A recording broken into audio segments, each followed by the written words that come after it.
Morning everybody, welcome to the second of our series on faithfulness, how God is faithful. Yesterday we looked at Noah and how God provided for him and remembered him.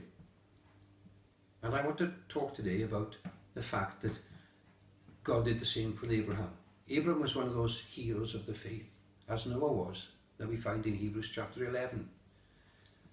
And as you know, God asked Abraham to travel from Haran to Canaan in obedience to his word, and he blessed him. But in chapter 22 of Genesis, we have God testing Abraham. This is what it says in the first verse. After these things, God tested Abraham. Now God doesn't test us in order to trip us up and to watch us fall. But God tested Abraham to deepen his capacity to obey. Just as fire refines ore to extract precious metals, so God refines us through difficult circumstances. We can either complain, or we can see how God uses those difficulties to strengthen our character and develop us. So when God asked Abraham to take his son Isaac on a 3-day journey to a mountain in the land of Moriah and offering as a burnt offering, it wasn't an easy task. Isaac was the son that God was going to use to bless the nation. And so Abraham was being asked to kill him, to show his obedience to God. He climbs the mountain, and as he climbs, leaving the donkey and his servants behind, his son says this to him: "Behold the fire and the wood, but where is the lamb for the burnt offering?" And this is what Abraham says: "God will provide himself a lamb for a burnt offering, my son." So as Abraham builds the altar, puts the wood in order, ties his son, and is just about to kill him, as he raises the knife, God says stop. And there, caught by its horns in the thorns, is a ram. And this is what he says: "So Abraham called the name of the place, 'The Lord will provide,' or Jehovah Jireh." Abraham discovered in the midst of these difficult circumstances that God was a God who provides. Listen to what this poem, it says: "This is my prayer in the desert, when all within me feels dry. This is my prayer in my hunger and need. My God is the God who provides." And Abraham discovered it that day.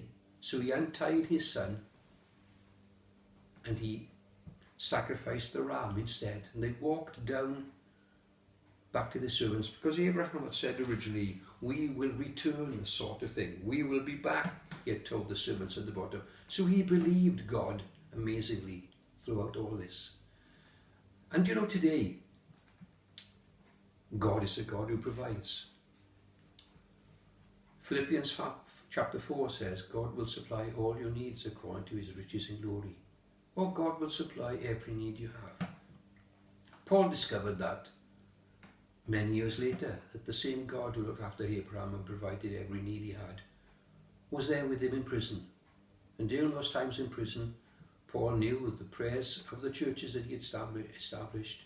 He knew the support of those that he had led to God. He knew their financial support, their personal presence when some of them came to prison to be with him. But he discovered in all that God is the God who provides. And you know, here I am, thousands of years after those events, knowing from my own experience that God's a God who provides. Many years ago, I left my job as a teacher to become a pastor. I had a reduction in salary. And we wondered how we would manage, if you like. We had 2 children, 2 girls still in college. We had a daughter who eventually went to Australia, and we wondered how God was going to enable us to go. But you know, every time we needed to go, God provided the money. We had a cheque through the post one day for £700, and that year the fare was 702. There are many other occasions when God made a way for us to go. There were times when we had food parcels, times when we had clothes and shoes given to us. It was amazing how God looked after us. We never went without. We never were in need. And for those 13 years, I can say like Paul, God supplied all our needs according to his riches in glory. And I can say to you this morning that put God first and you will never regret it. Trust him in all circumstances. He will never fail you. God's word says, I will never fail you or forsake you. And from my own experience, and from Abraham and Paul's experience, that's true. And I trust it will be yours as well. God is faithful. That's the theme of the week. So be with us, stay with us during this week, and we'll have a look at the wonderful God we serve. And if you don't serve him and don't know him, my prayer is that you will trust him. And if you're going through difficult times, trust him through the difficulties, because you will come out more precious than ever. Lord, I just pray today that you will help us to realize how wonderful you are. You're a God who's so wonderful. You're the faithful one, so unchanging, we sing. So may we know that experience in our lives today. Amen.